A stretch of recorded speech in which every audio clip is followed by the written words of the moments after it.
Good afternoon. Today is Friday, June 13th, 2025. It's approximately 3:40 p.m. Eastern.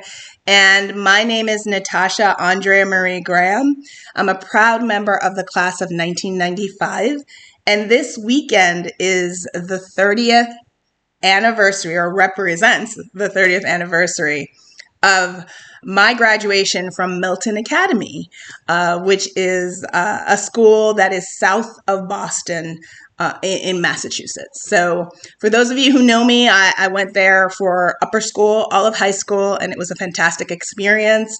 As I mentioned, this weekend is our 30th reunion. We missed the 25th during pandemic. I was slated to attend, but unfortunately, due to health reasons, I couldn't come at the last minute. So I'm very sad about that. But again, alums are coming from far and wide to descend upon campus on Center Street to celebrate. And so in advance of that, what some of you may know is that the alum office reached out to all alums who were invited back to campus back in March or April and invited them to submit a proposal for what was called Milton Talks. So Milton Talks, 10-minute speech, 10-minute talk. Any alum that would be selected, 3 to 4 would be selected to give their talk to alums tomorrow, June 14th, as part of reunion weekend. And so I understand the competition was quite fierce. I was not selected as one of the alums to give my speech, but I was very much looking forward to hearing those speeches tomorrow as I was going to be there in person. But never fret. I understand from the alum office that the speeches for Milton Talks tomorrow at reunion are going to be recorded and made available on Milton Academy's Vimeo account. So you can look forward to that. However, when I received the sad news that I was not selected to give a talk for reunion, I did let the alum office know that while I was disappointed and looking forward to hearing the other talks, that I would probably go ahead and record my talk for distribution to a wider audience than just the Milton Academy community. And the reason why is because I thought that what I had to say was really important. And I thought that it was a message that both my fellow alums as well as others might be interested in. So again, the assignment was give a 10-minute talk, and the response was to the question of, what does dare to be true mean to you today? For those of you who are not aware, the school motto for Milton Academy is dare to be true. So the question that Milton Talks speakers are answering is, what does dare to be true mean to you today? So with that, I will begin my Milton Talk. The title of my talk is United States of America. Aren't we all, asterisk, immigrants? The asterisk is except for Native Americans. So to repeat that, the title of my talk is United States of America. Aren't we all, except for Native Americans, immigrants? Today, to me, dare to be true means 8 things. 1, dare to be creative. Doing the same thing over and over again and expecting to get different results is often informally referred to as crazy making.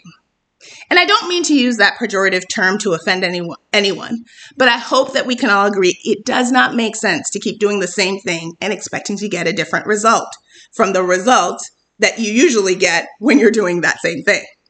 The aforementioned might indicate a lack of rational thinking.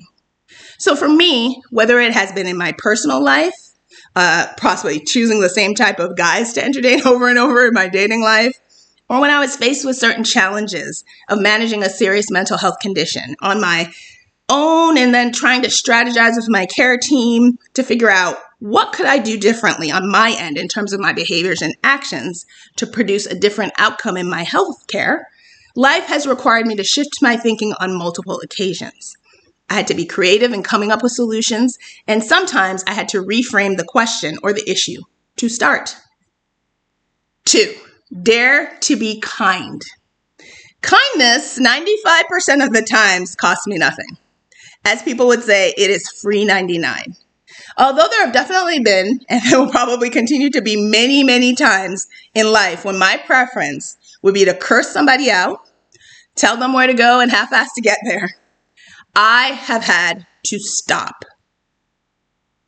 Take deep breaths and ask myself, Natasha, how can you use kindness in this very moment as a lubricant for this communication, this collaboration, or this disagreement?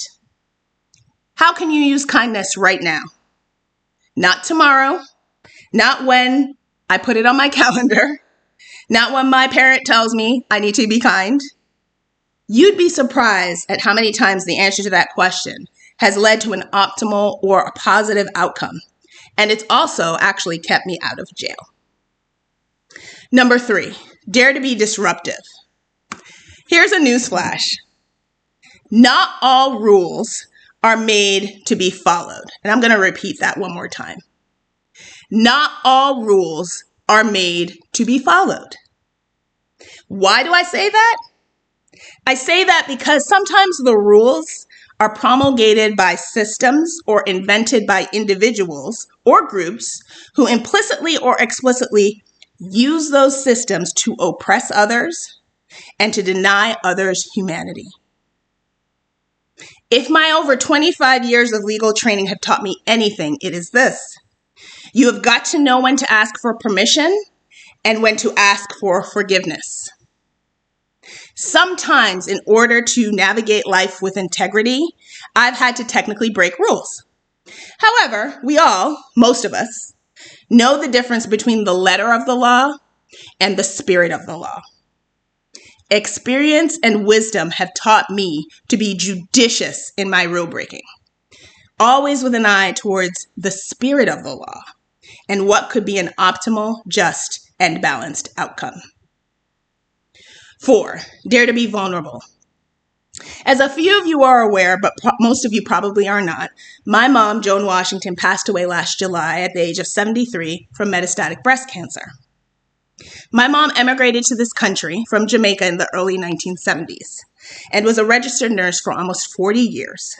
The last maybe 15 or more of those she spent as a medical oncology nurse for Emory University hospital system and mainly the Winship Cancer Institute in Atlanta, Georgia. Before my mom came to this country, she had a whole life back in Jamaica, and her first career was that of a teacher. Education was one of the most important things revered in our household, and my mom was a huge supporter of my attending Milton, even though it required substantive personal sacrifices on her part. My mother is the main, if not the only reason I was able to persevere through my upper school experience and graduate.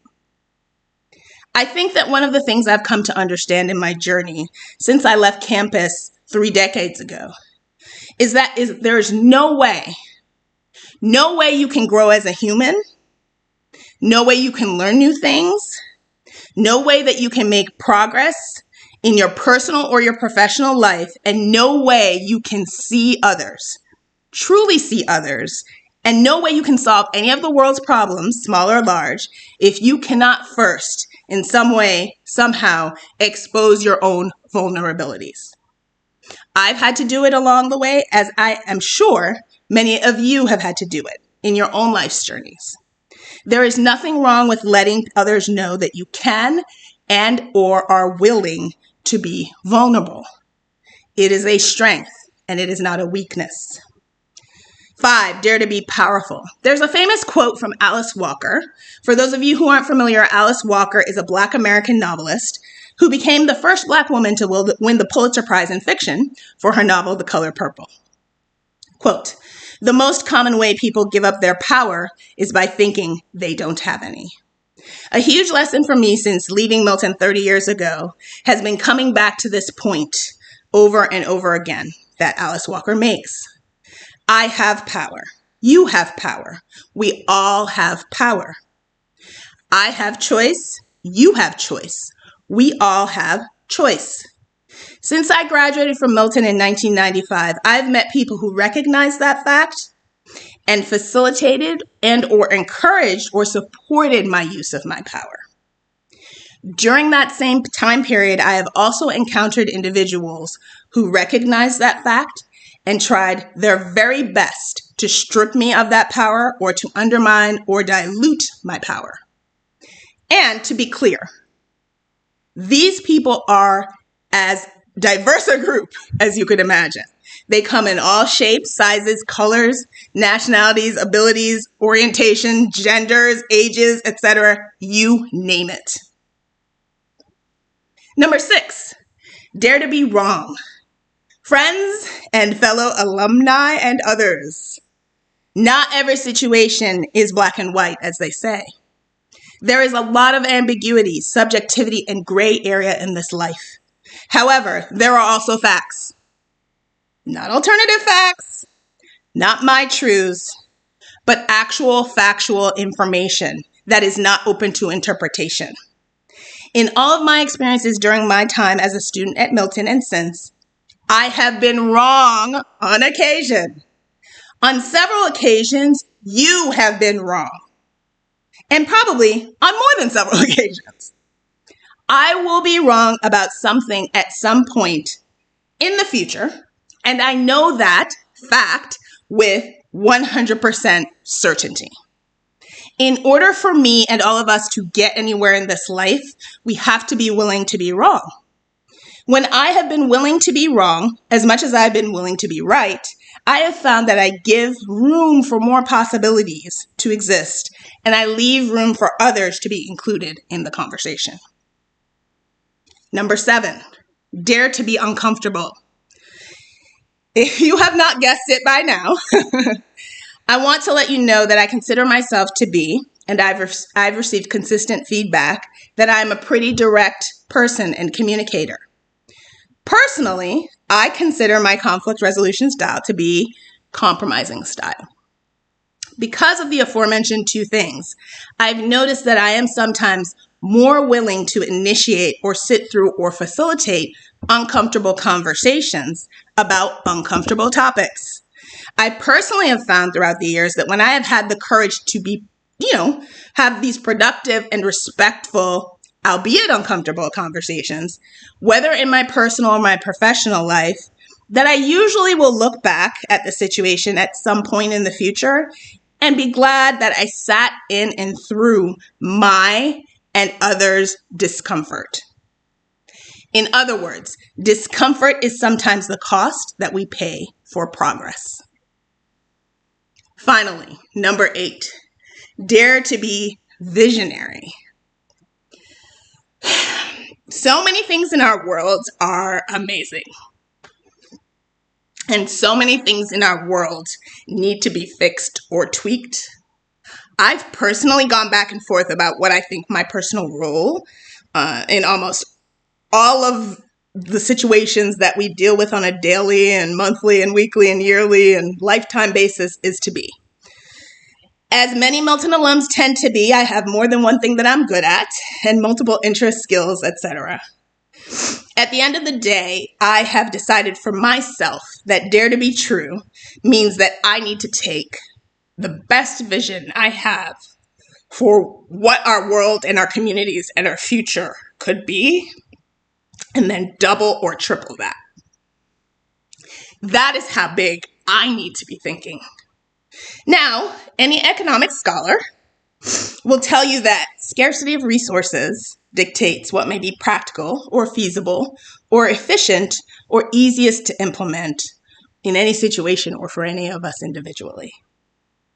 But I think that I and we have to come up with the best vision we can come up with and dream the biggest dreams we can dream. In that way, we all stand the best chance of making those dreams come true. Thank you.